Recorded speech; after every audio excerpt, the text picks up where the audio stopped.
और स्त्री महीने में रजो धर्म से हो जाती है, रजस्वला हो जाती है। कल का पत्र है वो, स्त्री रजो धर्म से हो जाती है, रजस्वला हो जाती है, रजो धर्म में आ जाती है महीने में। गुरुदेव, उस समय पर वो ना मंदिर जा सकती है, ना भगवान के लिए कोई कार्य कर सकती है, ना वो कोई अच्छी जगह पर पहुंच सकती है। तो हमें केवल इतना सा पूछना है कि उस रजस्वला धर्म के समय पर क्या हम भगवान का नाम ले सकते हैं कि नहीं ले सकते? हम मंदिर नहीं जा सकते, शिवालय नहीं जा सकते, यज्ञ में नहीं जा सकते, अनुष्ठान में नहीं जा सकते, हम कहीं पर भी अच्छी जगह पर नहीं जा सकते, तो क्या हम भगवान का नाम ले सकते हैं कि नहीं ले सकते? तो महाभारत का चरित्र उठाकर देखिए, द्रौपदी का 3 दिन का रजोधर्म, और दुशासन ने चीर खींचा, द्रौपदी का बाल पकड़कर दुशासन सभा में लेकर आ गए।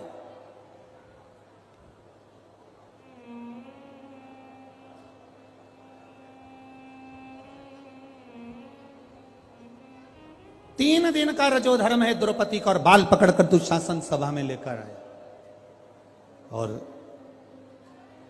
द्रौपदी ने सबसे निवेदन करा, द्रौपदी ने सबसे कहा, सबसे प्रार्थना करी, सबसे बोला, पर कोई साथ नहीं दिया।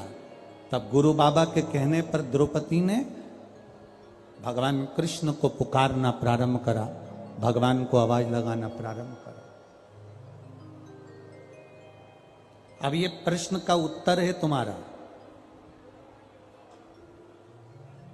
पलंग पर भी पड़े हो ना, तो भगवान का नाम लेने में कभी संकोच मत करना। बीमारी में भी पड़े हो ना, भगवान का नाम लेने में कभी संकोच मत करना। बीमारी में, मल और मूत्र में भी पड़े हो, तो भगवान का नाम लेने में कभी संकोच मत करना। और अगर आप रजो धर्म में भी हो, पूजन नहीं कर सकते, कहीं जा नहीं सकते, पर नाम लेने में कभी संकोच मत करना, क्योंकि जीवन का क्या भरोसा,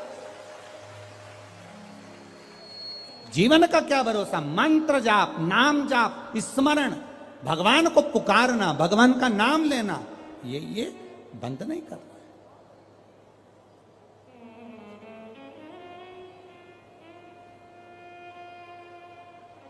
अरे खाना ना छोड़ा, पीना ना छोड़ा, हरि भजन क्यों छोड़ दिया। जाना ना छोड़ा, आना ना छोड़ा, फिर सत्संग जाना क्यों छोड़ दिया। भगवान का नाम लेने में, भगवान का स्मरण करने में, भगवान का कीर्तन करने में, हाँ, आप श्रेष्ठ जगह पर मत जाइए, किसी वस्तु को मत छुओ।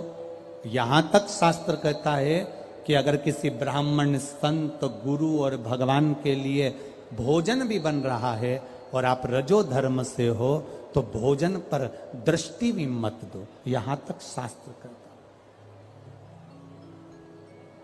यहां तक शास्त्र कहता है। अगर भोजन बन रहा है तो भोजन पर हमारी दृष्टि भी ना जाए। और भगवान का नाम ले सकते हो, आप उसे पुकार सकते हो।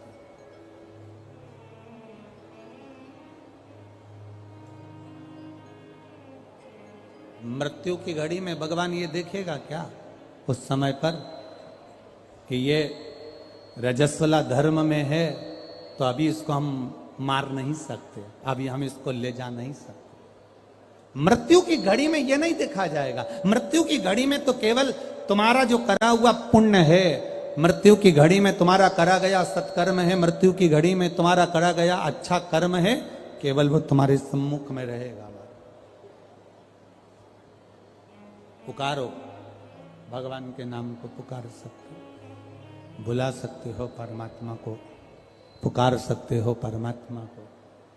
बोल सकते हो भगवान को। शिव कथा कर रही। सुयशा ने अपने पिता के कहने पर पार्थिव शिवलिंग का निर्माण किया, पूजन। बहुत सावधानी से सुनना। रजस्वला धर्म के अंतर्गत नारी भोजन भी बन रहा है तो उस पर दृष्टि ना दे। रजस्वला धर्म के अंतर्गत नारी पूजन वाली जगह पर ना जाए। रजस्वला धर्म के समय पर नारी अच्छे कर्म की ओर ना जाए। पर रजस्वला धर्म भी अगर तुम्हारा है, कोई बीमारी भी तुमको है, कोई रोग में भी तुम पड़े हुए हो, पर भगवान का नाम लेने में कोई दोष नहीं है। भगवान का नाम तुम कभी भी ले सकते हो जब तुम्हारी मर्जी पड़ जाए। 7 दिन का नियम धारण करो। सुबह उठो, भगवान का नाम लो, स्नान करा, पूजन करो, बाबा के मंदिर में जाके 1 लोटा जल समर्पित करो, घर आओ, भोजन करो। भोजन करने से पहले अपने पास में थोड़ी सी अग्नि, जो तुम्हारे यहाँ चूल्हे में हो, जो भी अग्नि हो, उसको लेकर जो भोजन की थाली में भोजन है, उस थाली के भोजन को निकालकर अग्नि में दीजिए। 1 रोटी निकालकर गौ माता की दीजिए। आधी रोटी जो भी भाग निकाल सकते हो वो स्वान को दीजिए। और फिर बाबा का नाम लेकर प्रसाद समझकर भोजन को ग्रहण करिए। दिन में, शाम को अपने कर्म को करते करते भगवान का नाम लेते रहिए। जैसे ही प्रदोष काल आए, शाम का समय आए, भगवान देवाधिदेव महादेव का स्मरण कर कर 1 दीप दरवाजे के बाहर लगाओ और बाबा का भजन करो। 7 दिन जो नियम धारण करता है, 7 दिन में किसी न किसी रूप में मेरा महादेव आकर एक बार दर्शन जरूर देता है, ये निश्चितता।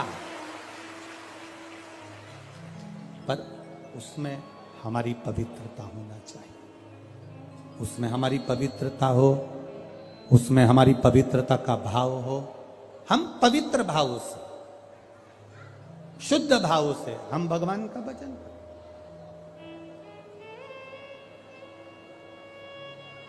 हम तो यहां तक कहेंगे, ये पार्थिव शिवलिंग का आप लोग निर्माण करते हो ना, जितने लोग भी पार्थिव शिवलिंग बनाने के लिए बैठते हो, करोड़ों में शिवलिंग बने, तो बनाते बनाते अगर किसी को उपज भी हो जाए ना, अब मैं थक गई, मैं नहीं बना रही, तो ये बोलने से पहले ही तुम जब शिवलिंग बनाओ और बनाते बनाते तुम्हारे शरीर में ऐसा लगे कि अब मैं थक गई, किसी से मत बोलो कि मैं थक गई, अब मैं नहीं बनाऊंगी, ये मत बोलो। मैं थक गई, ये मत बोलो। या ये मत बोलो कि अब मैं तो नहीं बना रही, अब मैं थक गई, तू चल रही क्या मेरे साथ वापिस, ये भी मत बोलो। आपसे नहीं बन रहा शिवलिंग बनाते हुए, आप बस उस शिवलिंग को बनाकर हाथ जोड़कर बाबा देवाधिदेव महादेव से प्रार्थना करिए, भगवान शंकर से निवेदन करिए, भगवान शिव से प्रार्थना कर कर बाबा से विनती करो, बाबा आपकी कृपा से जितना बन सका मैंने आपके शिवलिंग का निर्माण किया है। बाबा ये आपकी करुणा या आपकी उदारता या आपकी दया है जो ये मैंने बनाया। ये आपकी कृपा से, आपकी दया से, आपकी उदारता से मैंने निर्माण किया है बाबा। ये उनसे निवेदन किया है, ये उनसे प्रार्थना करिए। ऊबो नहीं, ऊबना नहीं है। हम तो कथा में भी कह देते हैं, आपका मन लगे तो शिव पुराण में जाओ, नहीं तो काय को टाइम बर्बाद करने के लिए आते हो। मन लग नहीं रहा,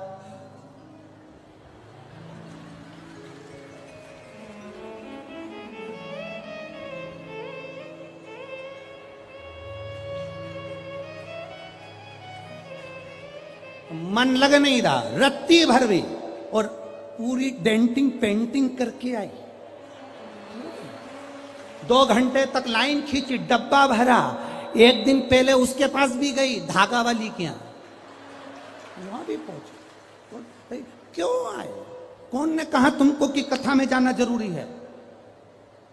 कोई तुमको कहा कि भीड़ बढ़ाने जाओ? तुम्हारा मन लगे तो शिव महापुराण की कथा में आकर बैठो, नी लगे तो कथा में भी मत जाओ, अपने घर में मूंगफली सेको और 3 टाइम खाओ। समय बर्बाद करने मत जाओ।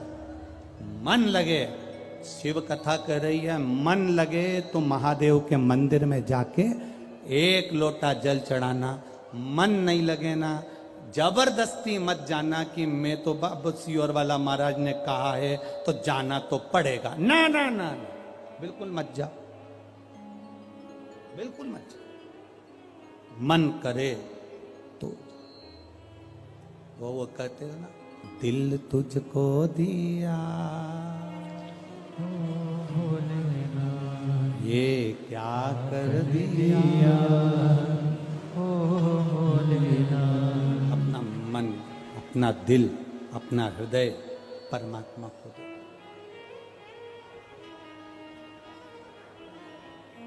और जिस दिन तुम परमात्मा को पहचान गए, उस दिन परमात्मा तुम्हारा और तुम परमात्मा का। यहां इतनी ये दतिया की माताएं हैं, बहुत चतुर हैं। इधर साइड की माताएं बहुत चतुर। इधर की माताएं इतनी चतुर होती हैं कि शादी विवाह में अगर गणेश जी नहीं मिलते हैं तो ये गोबर का और मिट्टी का गणेश बनाकर मटकी पे रखकर पूजन कर देती हैं। और मिट्टी का भी गणेश नहीं मिलता, गोबर का भी गणेश नहीं मिलता, तो यहां की माता इतनी विद्वान है कि गुड़ की ढेली को तोड़कर आधी ढेली का गणेश जी बना देती और आधी ढेली का भोग लगा देती है।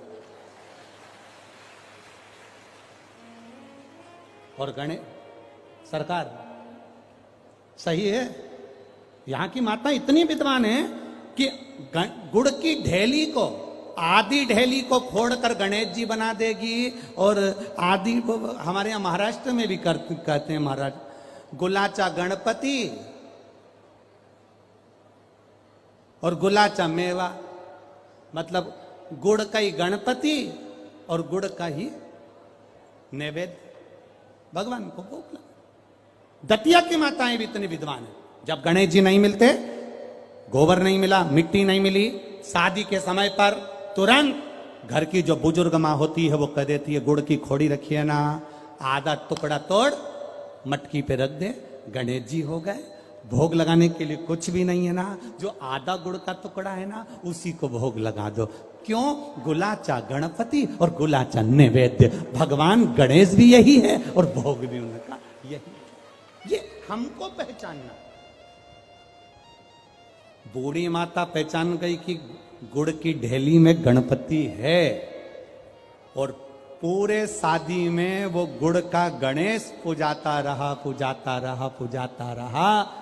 और गणेश जी भी आशीर्वाद देते रहे, क्योंकि वो बूढ़ी माँ ने पहचान लिया कि मैं गुड़ की ढेली में भी हूं।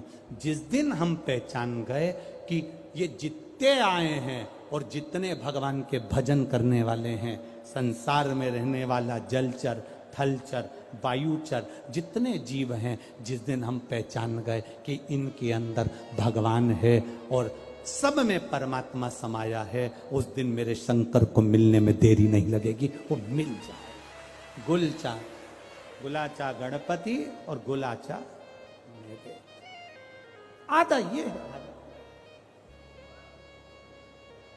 हम समझ नहीं पा रहे हैं भगवान।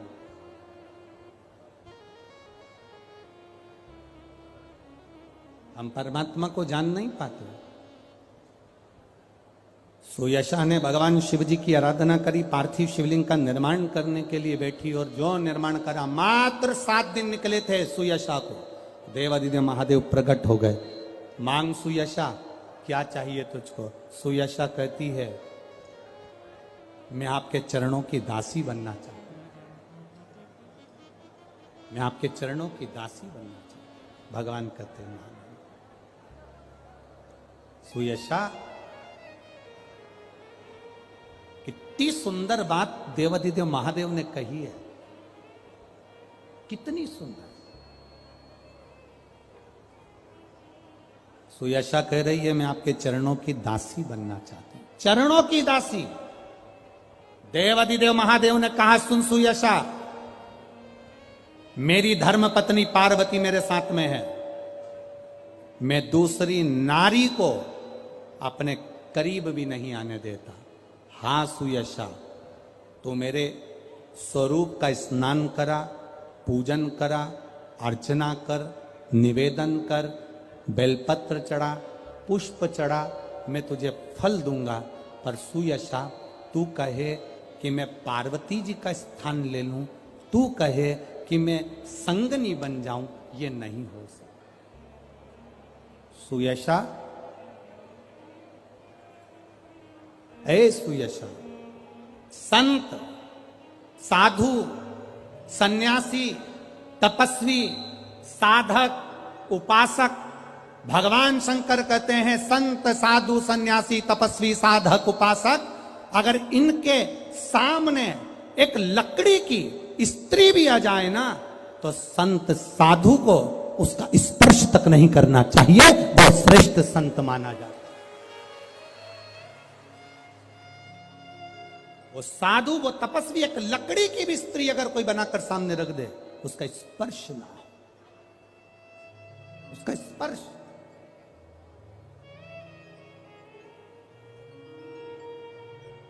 आप लोगों को थोड़ा सा बुरा जरूर लगता है, पर महाराज जी, हम जब सीहोर से चलते हैं तो एक फॉर्म भरवाते हैं। हम वहां से चलने पर एक फॉर्म भरवाते हैं कि व्यासपीठ पर या हमसे कोई मिलने आएगा तो चरण नहीं छुएगा, ना स्त्री छुए ना पुरुष छुए, क्योंकि पुरुष छुएगा तो उसको देखकर स्त्री छूती है। नारी चरण ना छुए। अगर नारी को चरण छूना है तो अपने पति के और घर के माता पिता के छुए, इसके सिवाय ना छुए। हां, आपका मन कर रहा है कि हम गुरु के चरण छूना है, तो आपसे निवेदन है गुरु के चरण छुओ, पर दूर से छू, आपको स्पर्श नहीं होना चाहिए। स्पर्श एक जरा सा साड़ी का पल्लू माता जानकी जी का, केवल साड़ी का पल्लू उड़ के तुलसी जी के क्यारे पर चला गया था। साड़ी का पल्लू। पुष्प वाटिका में मां जानकी जी पुष्प लेने के लिए गई थी। उसी समय पर गुरु बाबा ने जनकपुरी में राम जी को भी भेज दिया था, जाओ जरा पुष्प लेकर आओ। राम जी सीता जी को देख लिए, सीता जी राम जी को देख ली, और पुष्प लाने के लिए गुरु बाबा ने भेजा था। जब बाबा जी ने पुष्प लाने के लिए भेजा और पुष्प लेने के लिए राघव जी जब गए, तो पुष्प लेकर, तुलसी के दल लेकर वो आ गए। तुलसी के दल भी ले आए और पुष्प भी वो लेकर आए। अब गुरु विश्वामित्र जी के सामने शालिग्राम जी थे, और गुरु विश्वामित्र जी शालिग्राम जी के लिए पुष्प और तुलसी के दल बुलवाए। कहा, लाओ जरा राम जी, तुलसी ले आए, पुष्प ले आए। विश्वामित्र जी के सामने, गुरु जी के सामने कह दिया, गुरुदेव ये पुष्प, ये तुलसी के दल, ये पुष्प हैं, ये तुलसी के दल है।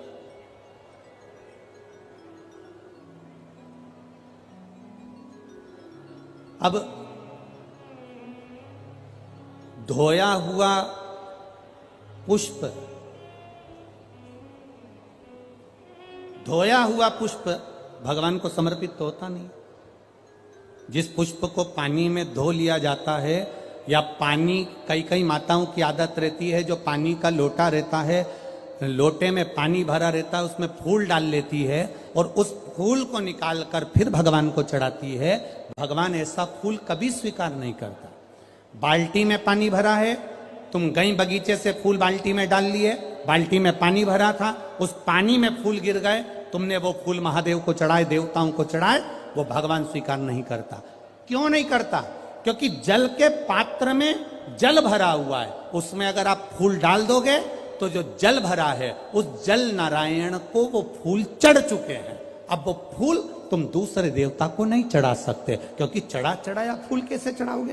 तो हमारे यहाँ सनातन धर्म में धोया हुआ फूल, पात्र में जल भरा है और जल में पड़ा हुआ फूल भगवान को समर्पित नहीं होता। तो जैसे ही गुरु बाबा के सामने पुष्प आए और गुरु जी के हाथ में जैसे ही पुष्प आए तो वो फूल गीले थे। अब पुष्प जब गीले थे तो उन्होंने पूछा, विश्वामित्र जी ने, गुरु बाबा ने, गुरु जी ने पूछा, राम जी, राघव जी, ये फूल जो तुमने हमको दिए हैं, ये पुष्प जो तुमने हमको समर्पित किए हैं, ये पुष्प तो गीले हैं। राम जी ने कहा, प्रभु मालूम नहीं, हमने तो इनको धोया भी नहीं है, क्योंकि हम जानते हैं कि धोया हुआ पुष्प समर्पित नहीं होता, तो फिर ये गीले क्यों है।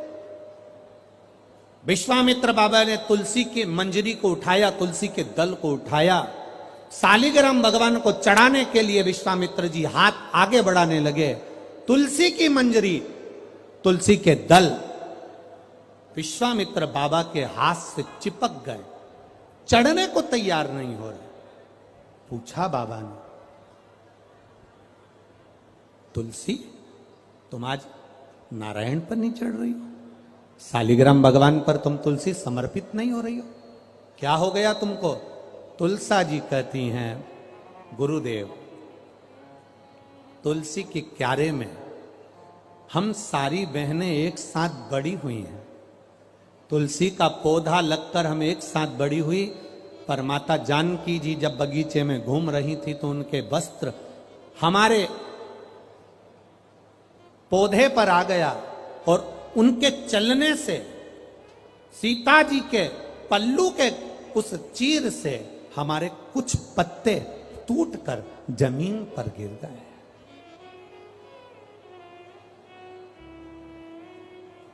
जब ये कुछ पत्ते जमीन पर गिर गए, इसलिए हमें रोना आ रहा है। यही कारण है कि हम आंख से आंसू बहा रहे हैं, यही कारण है कि हम रो रहे हैं। विश्वामित्र जी ने कहा कि राम जी जाओ, जानकी जी से कहो कि जो तुलसी के पत्ते भूमि पर पड़े हैं उन पत्तों को वापस वृक्ष से, वापस डाली से जोड़े। जाओ जरा बोलो। जानकी जी, सूचना गई मां जानकी के पास, तुमने जो तुम्हारे चीर से, तुम्हारे वस्त्र से जो तुलसी के पत्ते गिरे हैं उनको जोड़ा जाए। जानकी जी कहती ये कभी नहीं हो सकता, ये भूतो ना भविष्यते। पत्ता टूटने के बाद जुड़ेगा कैसे। मुझे लेकर चलो गुरु बाबा के पास में। गुरु विश्वामित्र जी के चरणों में जानकी जी निवेदन कर रही हैं हाथ जोड़कर, बाबा गलती हो गई मुझसे, पर पत्ता नहीं जोड़ सकती मैं, पत्ता नहीं जोड़ सकती। बस वही दिन, हफ्ते में केवल एक दिन ऐसा होता है जो तुलसी के क्यारे से तुलसी के दल को नहीं उतारा जाता। ये वही दिन है, रविवार का दिन, केवल एक दिन, जिस दिन मां जानकी जी ने विश्वामित्र जी के चरणों को दंडवत कर कर कहा, गलती हो गई, क्षमा कर। विश्वामित्र बाबा ने उस दिन सालिग्राम बाबा पर तुलसी का दल नहीं चढ़ाया। हमारे आज भी वो दिन रविवार का आज तक गिना जाता है, इसलिए रविवार के दिन तुलसी का दल नहीं तोड़ा जाता, इसलिए तुलसी के दल को तोड़ते नहीं है। जो नीचे पड़ा था, जानकी जी के पल्लू से जो दल नीचे गिर गए थे, जो तुलसी के पत्ते नीचे गिर गए थे, बाबा ने राघव जी को भेजकर वो पत्ते बुलवाए और वो पत्ते, वो तुलसी के दल सालिग्राम भगवान पर चढ़ाए। इसलिए रविवार के दिन जो पत्ते गिरे रहते हैं उन पत्तों को हम भगवान को समर्पित कर सकते हैं। 2 दिन पहले के, 8 दिन पहले के समर्पित कर सकते हैं, पर रविवार को तुलसी का दल नहीं तोड़ा जाता। ये इतना विशेष महत्व हमारे सनातन धर्म की पूजन पद्धति का है, इतना विशेष।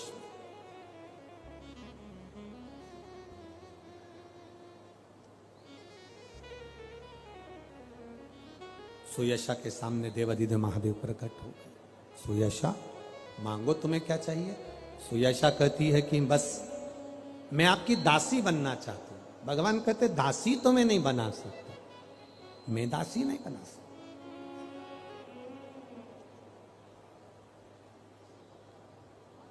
बहू लेकर आओ ना। बहू को अगर घर में लेकर आ रहे हो तो ये समझकर मत लाना कि मेरे घर का पूरा काम करेगी, सारा काम संभालेगी ना। तुम्हारे मुख पर सबसे पहला शब्द होना चाहिए, मेरी बहू नहीं आ रही है, मेरी बेटी आ रही है। और जैसी घर में बेटी रहती है, मां के साथ में जितना बेटी कार्य करती है उतनी ही कार्य ये बेटी करेगी। मैं ज्यादा आस क्यों लगाऊं, किस लिए।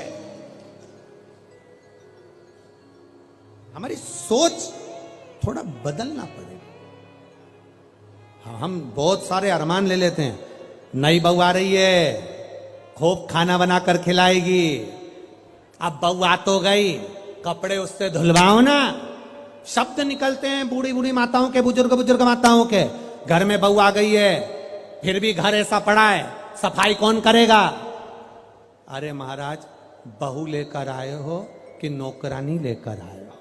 बहू लाए हो ना तो उससे आस रखो, पर इतना याद रखना कि नौकर जैसा कर्म नहीं। एक प्रेम के संबोधन से बहू को अगर रिझाने का प्रयास करोगे तो वो बहू तुम्हारे लिए 24 घंटे खड़ी रहेगी। और जहां तुमने अपशब्दों से उसको तोलना प्रारंभ करा तो वो तुम्हारे सामने खड़ी नहीं रहेगी, वो तुम्हारे सामने सम्मुख में आएगी नहीं, तुम्हारे सामने पहुंचेगी नहीं, तुम्हारे सम्मुखता में नहीं पहुंचे। प्रेम के संबोधन से तोला जाए। प्रेम का जो संबोधन है वो श्रेष्ठता का है।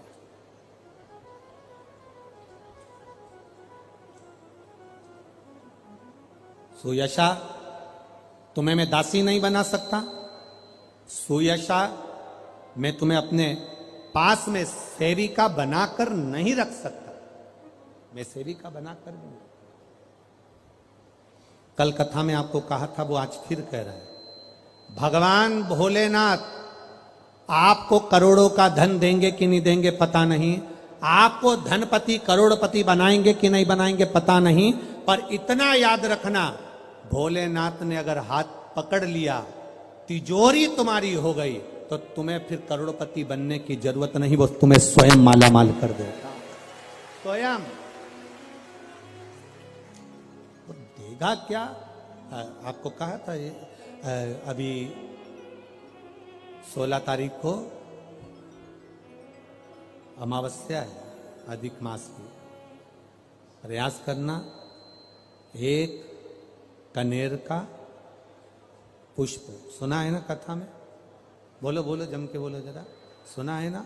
एक कनेर का पुष्प देवाधिदेव महादेव को समर्पित, दिल से, भाव से, अपनी श्रद्धा से, अपने विश्वास से, अपने आनंद से।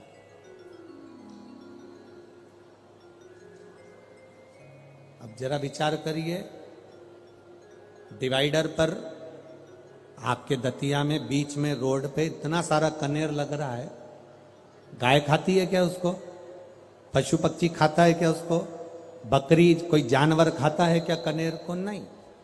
जहरीला है कनेर, कनेर का पुष्प भी जहरीला है, महादेव को समर्पित होता है,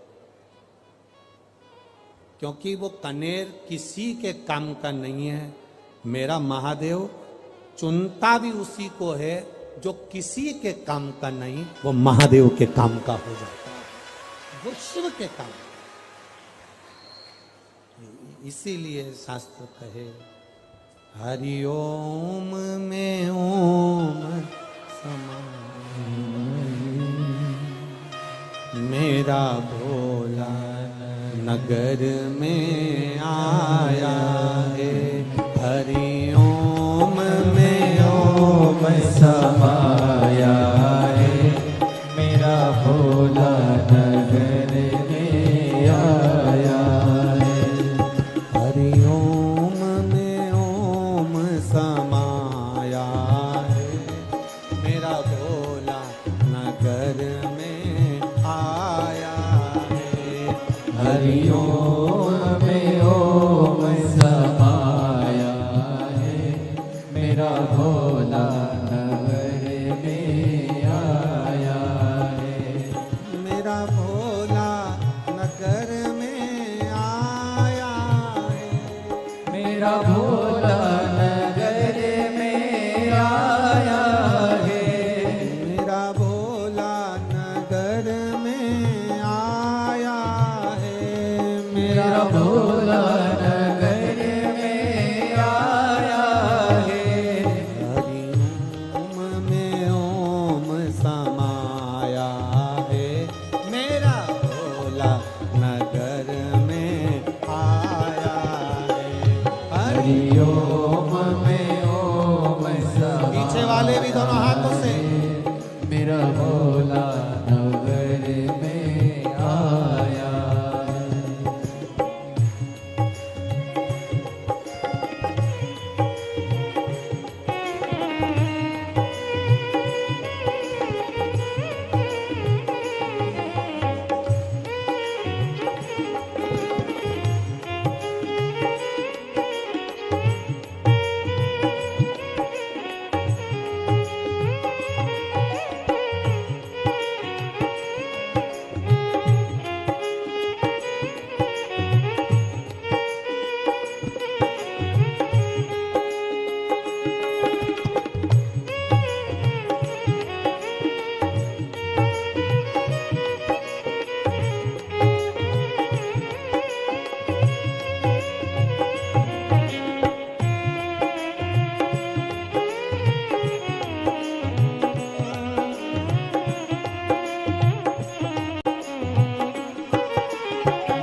भोले के मस्तक पे गंगा है।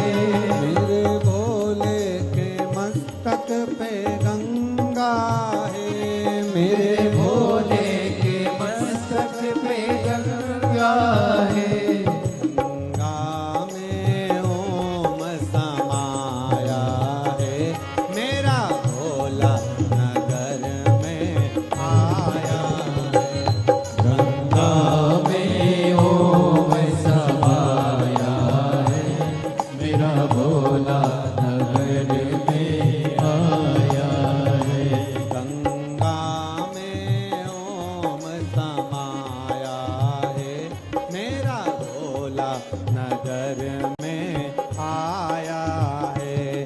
गंगा में ओम समाया है। मेरा भोला नगर में आया है। मेरा भोला नगर में आया है। ओ मेरा भोला नगर में आया है। ओ मेरा भोला दतिया में आया है। मेरा भोला नगर में आया है। ओ हरि ओम में ओम समाया है। मेरा भोला नगर में आया है। हरि ओम में ओम समाया है। मेरा भोला नगर में आया है।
हरिओम में ओम समाया है मेरा भोला नगर में आया है मेरा भोला नगर में आया है मेरा भोला नगर में आया है मेरा भोला नगर में आया है मेरा भोला नगर में आया है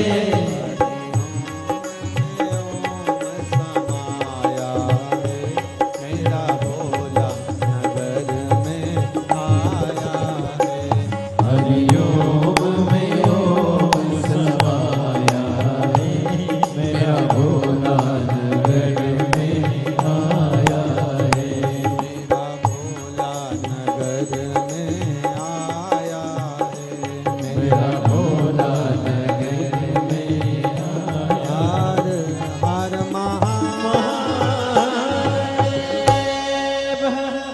अपने स्थान पर बैठकर भगवान देवाधिदेव महादेव से अपने हृदय की बात, अपने दिल की बात भगवान शिव से जहाँ जगह मिल जाए वहाँ बैठकर भगवान शिव से अपने मन की बात बाबा देवाधिदेव महादेव से कहिए।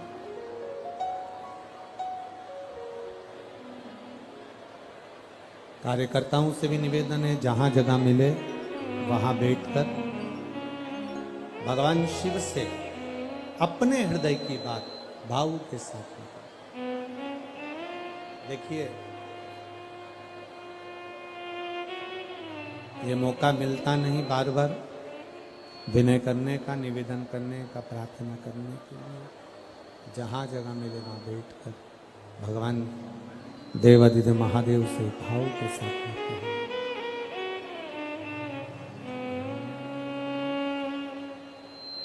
श्री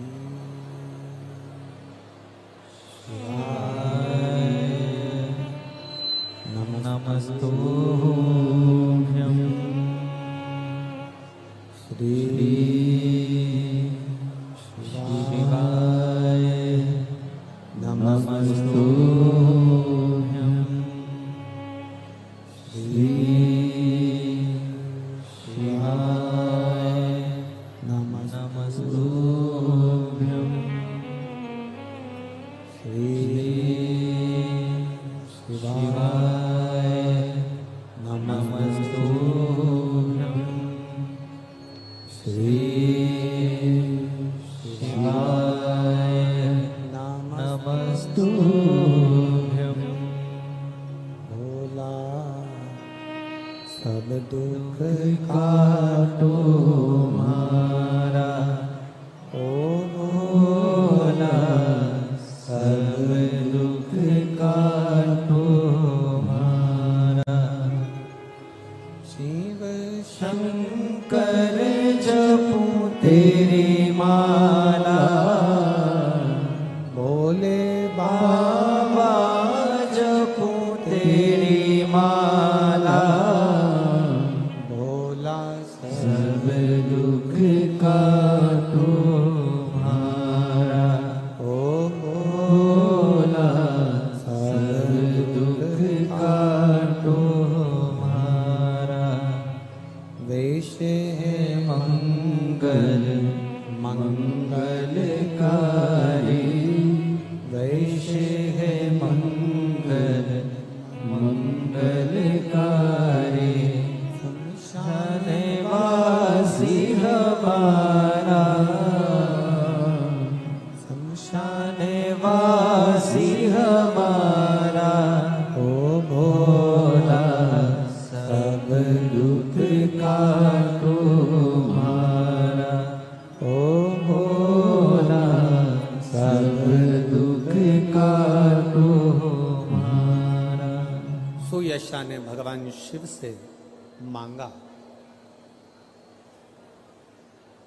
मैं तुम्हें दासी नहीं बना सकता, मैं तुम्हें सेविका नहीं बना सकता, मैं तुम्हें चाकरी नहीं दे सकता।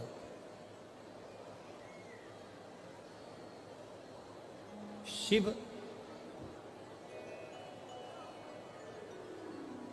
भगवान उगड़दानी भोलेनाथ, भगवान शंकर और हमारे भारत की गुरुकुल परंपरा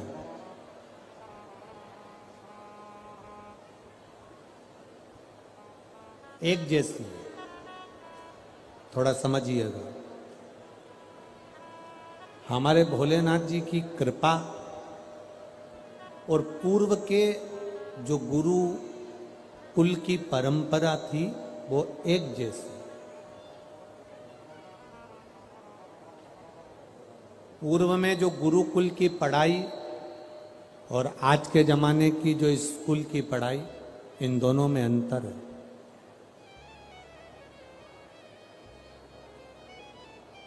गुरुकुल में जो पढ़ाया जाता था, गुरुकुल में जो पढ़ने जाता था, गुरु उसको ऐसी विद्या अध्ययन कराता था कि उसको किसी ना किसी राज्य का राजा बनवा देता था, जो गुरुकुल की परंपरा थी। गुरु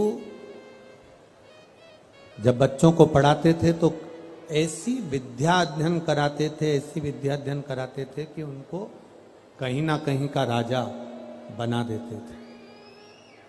ये गुरुकुल की परंपरा। और आज स्कूलों की परंपरा क्या है कि वो तुम्हें पढ़ाते हैं और कहते हैं अच्छी जॉब मिल जाएगी, अच्छी नौकरी मिल जाएगी। मतलब वो ये नहीं चाहते कि तुम राजा बनकर बैठो। ये जितने भी स्कूल हैं जो अंग्रेजों ने यहाँ खोल दिए हैं, हमारे यहाँ इन स्कूलों का महत्व नहीं था। हमारे यहाँ थी गुरु परंपरा, गुरुकुल की परंपरा। गुरुकुल की परंपरा में राजपाट मिलता है, पढ़ाया ऐसा जाता है कि बच्चों को विद्वान इतना कर दिया जाता है कि वो राज्य एक राजा बनकर बैठता है। और अंग्रेजों ने यही तो विचार करा, ये गुरुकुल की परंपरा को समाप्त कर कर, गुरुकुल की परंपरा को समाप्त कर कर, क्योंकि यहाँ जितने भी अगर गुरुकुल में पढ़ेंगे तो ये कहीं ना कहीं राज्य करेंगे। और अंग्रेज चाहते थे कि भारत में रहने वाला व्यक्ति राज्य करे, ये अच्छी बात नहीं, तो इनको नौकर कैसे बनाया जाए। तो उन्होंने कहा कि स्कूल खोल दिए जाए। स्कूल में क्या होगा, बच्चे पढ़ेंगे और किसी ना किसी कंपनी में नौकरी ढूंढेंगे। खुद की कंपनी नहीं खोल पाएंगे, ये दूसरे की कंपनी में काम करेंगे, पर अपना नहीं खोल पाएंगे। और हमारा सनातन धर्म, हमारी भारतीय गुरुकुल की परंपरा कहती है कि जब किसी गुरु की शरणागति में आप बैठें, सही चलाओ ना बाबा, जब किसी गुरुकुल की परंपरा में आप बैठें, जब किसी गुरुकुल की परंपरा के अंतर्गत आप पहुंचे, तब वो आपको एक अच्छी अवधि तक, एक अच्छे पद तक पहुंचाने का प्रयास करते हैं। एक गुरु आपको कभी नौकर बनता नहीं देख सकता। ये गुरुकुल की परंपरा है। एक गुरुकुल की जो हमारी भारतीय परंपरा है, इसमें वो आपको नौकर बनता नहीं देख सकता। वो आपको हमेशा देखेगा तो सेठ बनता हुआ देखेगा, एक अच्छे स्थान पर बैठा हुआ देखेगा, एक उच्च पद पर बैठा हुआ देखेगा। ये गुरुकुल की परंपरा। कल हमने एक बात कही थी परम पूज्य दद्दा जी महाराज के लिए कि उनके जो शिष्य रहे हैं या जो उन्होंने अपने शिष्यों को ज्ञान प्रदान करा है, या रामकृष्ण परमहंस जी को देख लीजिए, चैतन्य महाप्रभु जी को देख लीजिए, श्रीमद् वल्लभाचार्य जी को देख लीजिए, श्री रामानुजाचार्य जी को देख लीजिए, श्री निम्बाकाचार्य जी को देख लीजिए। इनकी जो परंपरा रही है, इन परंपरा में वो अपने शिष्य को ऐसा बल प्रदान कर देते हैं कि वो अच्छी जगह तक पहुंच जाए, एक अच्छा स्थान ग्रहण कर ले। तो ये गुरु परंपरा, ये गुरु परंपरा का स्थान। शंभु शरणे पड़े मांगू घड़ी घड़ी दुख का दया करी ने दर्शन आपो। भगवान शिव की परंपरा भी यही है। मेरा भोलेनाथ आपको ना कभी दासी बनाना चाहता है, मेरा भोलेनाथ ना आपको कभी नौकर बनाना चाहता है, मेरा भोलेनाथ ना कभी आपको सेविका बनाना चाहता है। मेरा भोलेनाथ तो आपका हाथ पकड़कर इस संसार सागर से, भव सागर से उन्नति की ओर आगे बढ़ाना चाहता है। वो आपको डूबने नहीं देगा, वो आपको नष्ट नहीं होने देगा, वो आपको तकलीफ में नहीं आने देगा, वो आपको कष्ट की ओर नहीं जाने देगा। वो शिव तत्व है, वो शंकर, वो गणपति, मेरा देव आदित्य महादेव, वो शिव तत्व है। सुयशा, मैं तुम्हें दासी नहीं बना सकता, सुयशा मैं तुम्हें सेविका नहीं बना सकता। तो सुयशा ने कहा फिर कोई सेवा मुझे दे दीजिए। शिव जी ने कहा सुयशा तुम नंदी से विवाह कर लो, और नंदी से विवाह कर कर तुम नंदी की धर्म पत्नी बन जाओगी। और नंदी की अगर धर्म पत्नी तुम बन गई तो जिस जगह पर नंदी मेरे मंदिर के बाहर बैठा रहेगा,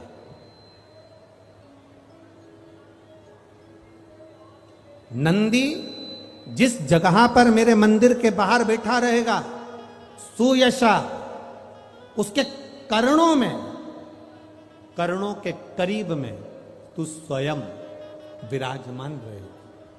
सुयशा, जब कोई नारी, जब कोई पुरुष, जब कोई बच्चा, जब कोई बुजुर्ग, जब कोई भी संसार सागर में रहने वाला मानव मेरे मंदिर में आएगा और नंदी के कान में कुछ कहकर जाएगा, तब तू उसको सुनकर मां पार्वती से कहेगी। और पार्वती जब मेरे साथ प्रतिदिन प्रदोष काल में, प्रदोष के समय, शाम के समय भ्रमण पर जब पार्वती मेरे साथ जाएगी, तो पार्वती मैया जिसके सामने नंदी को रोक देगी, मैं उसके ऊपर कृपा करते हुआ चले जाऊंगा। ये हमारा भाव शिव महापुराण की कथा वर्णन कर रही है। ये हमारा भाव भगवान देवाधिदेव महादेव का चरित्र वर्णन कर रहा, ये शिव तत्व वर्णन कर रहा। कितने लोग हैं जो भगवान नंदी के कानों में कुछ कहकर आते हैं? बोले हो कभी? सीधे बोल देते हो क्या जाकर? नंदी के कानों में कहने का भी एक तरीका है। आप लोगों को मालूम होगा वो तरीका? नहीं मालूम? बेलपत्री की जो डंडी रहती है ना, बीच का जो भाग है, ध्यान दिए ना जरा सा, ये बीच की जो डंडी है, फिर से देखिए, बेलपत्री के 2 पत्ते और उसके पास में जो बीच की जो डंडी का भाग है, दिख रहा है आप लोगों को? ये 2 डंडी, ये बीच की 2 पत्ती और उसके बीच में जो 2 डंडी का भाग होता है।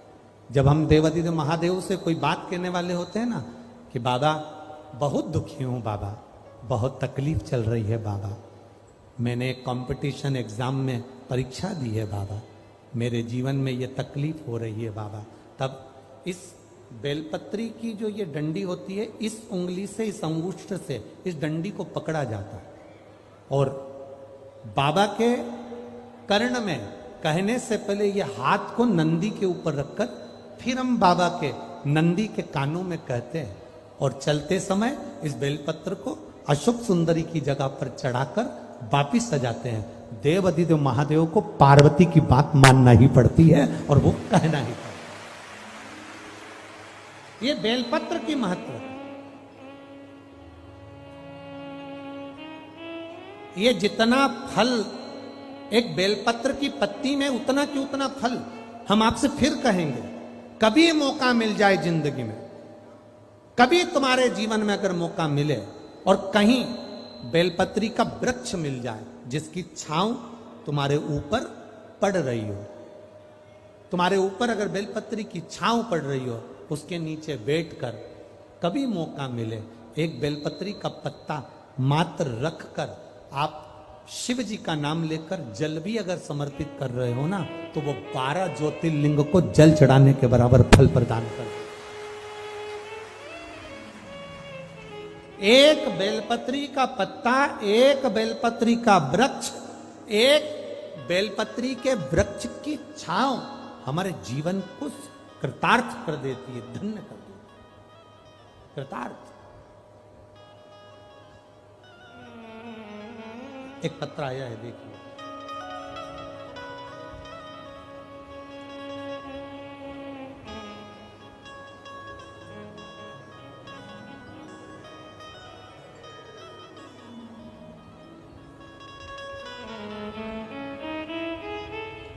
अनिल गुप्ता, पत्नी रजनी गुप्ता, पिपरी वाले, उरई, जिला जालौन, उत्तर प्रदेश से हैं। मेरा मोबाइल नंबर ये है, कहीं बैठे हो तो हाथ हिला सकते हैं, कहीं पर बैठे हो तो दोनों हाथ हिला सकते हैं। अनिल गुप्ता, पत्नी रजनी गुप्ता, पिपरी वाले, उरई, जिला जालौन, उत्तर प्रदेश से। हाथ हिला दो। अच्छा, दिख गए, ठीक है ठीक है, दोनों जनी हाथ हिला दो, दोनों, हाँ ठीक है। गुरुजी, हम लोग उत्तर प्रदेश जालौन से आए हैं, बाबा को केवल नमन करने के लिए आए। हमने टीवी के माध्यम से आपकी कथा सुनी है। एक लोटे जल का क्या वर्णन करें गुरुदेव। मेरा बेटा अमरनाथ गुप्ता, 26 साल का, जिसको एक बीमारी हो गई पीलिया की, वो पीलिया लीवर और किडनी में पहुंच गया। उस बच्चे को डॉक्टर को दिखाया, आराम नहीं लगा। दिखाते दिखाते उसको बड़े बड़े हॉस्पिटल में दिखाया, आराम नहीं लगा। मेरा बेटा कोमा में चले गया। कोमा में गया तो लखनऊ के PGI हॉस्पिटल में भर्ती कराया। 7-8 दिन हो गए, पर डॉक्टरों ने कहा इसको कोमा से वापिस नहीं आना। 11 डॉक्टरों की टीम ने मेरे बच्चे को देखा तो आखिरी में कह दिया कि इस बच्चे के पास में मात्र 1 घंटा बचा है, ये बच्चा जीवित नहीं रहेगा। कोमा में इसकी सांस चलना बंद होने लगी, अंतिम सांसें उसके शरीर में चल रही थी। 26 साल का मेरा बेटा गुरुदेव। मैंने टीवी पर आपकी कथा सुनी थी तो मैं भी बाबा के पास जाकर अड़ गई। 1 लोटा जल चढ़ाया और बाबा से कह दिया, मेरा 26 साल का बेटा चले गया तो कभी जिंदगी में तेरा मुख ना देखूंगी। बाबा कुछ भी करो, मेरे बेटे को बचा लो। गुरुदेव शिवजी पे चढ़े हुए जल को कपड़े में भिंगाकर बेटे के वेंटिलेटर के पास ले गई, शरीर से लगाया। डॉक्टर ने मना कर दिया कि अब इसकी सांसें धीरे धीरे बंद हो रही है, आपके रिश्तेदारों को बुला लिया जाए। गुरुदेव मैं बाबा का क्या गुणगान करूं। कपड़ा गीला कर कर जब शरीर से लगाया, डॉक्टर बोल रहे थे इसकी सांसें थमती जा रही है। और कुछ देर बाद हम लोग बस, डॉक्टरों ने हमको वेंटिलेटर वाले रूम से बाहर निकाला और 5 से 7 मिनट के अंदर आकर कह दिया, तुम्हारे बेटे को वेंटिलेटर से नीचे उतार रहे हैं, उसकी श्वास चलना चालू हो गई है और उसका शरीर काम करने लगा। हम दोनों पति पत्नी बाबा को केवल दंडवत करने आए हैं कि मेरे 26 साल के बेटे को बचा लिया उन्होंने। हमने नियम लिया था जहां कथा होगी वहां जाकर एक बार प्रणाम करेंगे, इसलिए हम यहाँ आए। दोनों हाथ हिला दो एक बार। हर हर शिव तत्व इसी को कहते हैं। तेरी कृपा बिना न हिले। रोइए नहीं, अब तो खुश होइए, आनंद में। अब तो बाबा ने बचा दिया उसको, अब रोना नहीं है। बैठो आनंद के साथ बैठिए। तेरी कृपा बिना न हिले एक अणु, लेते हैं श्वास तेरी कृपा से तनो तनो। बखान क्या करूं मैं राखों के ढेर का, चपटी भवोत में जाना कुबेर का। एक पत्र और अच्छा है।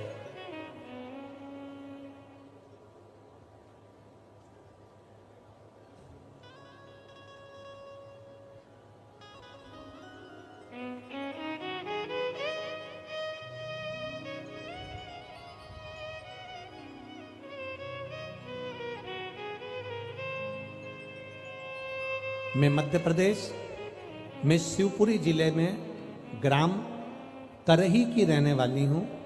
एक लोटे जल का मैं वर्णन करना चाहती हूँ।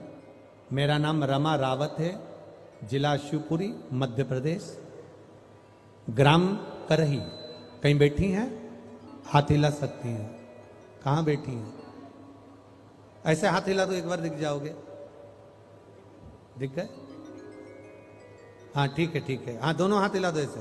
ठीक है, दिख गए हो। गुरुदेव, मेरे पति नौकरी के लिए बड़े परेशान रहते थे। उनका कहीं जॉब नहीं लग रहा था। 2018 में उन्होंने शिक्षक भर्ती का एक एग्जाम दिया था। उसका कोई रिजल्ट नहीं, उसका कोई फल नहीं। मेरे पति ने मुझसे कहा कि शिवजी को जल चढ़ाने का गुरुजी कहते हैं, एक बार चढ़ाना प्रारंभ करते हैं। बाबा को एक लोटा जल चढ़ाना प्रारंभ करा। गुरुदेव, शिवजी का क्या गुणगान करें। बाबा ने 2018 में जो एग्जाम दिया था, उस जल का फल 30 मार्च 2023 को दे दिया और मेरे पति का शिक्षक भर्ती वर्ग 1 में ज्वाइनिंग हो गया। मैं बाबा को यहां प्रणाम करने के लिए हूं। बैठिए बहन। हर हर बोल बम का नारा है। आवाज आना चाहिए जरा दम के। बोल बम का नारा है। सारी समस्या का हल केवल एक लोटा जल देवाधिदेव महादेव को समर्पित करिए। अपने जीवन की सार्थकता को सिद्ध करिए। शिव तत्व को प्राप्त करना।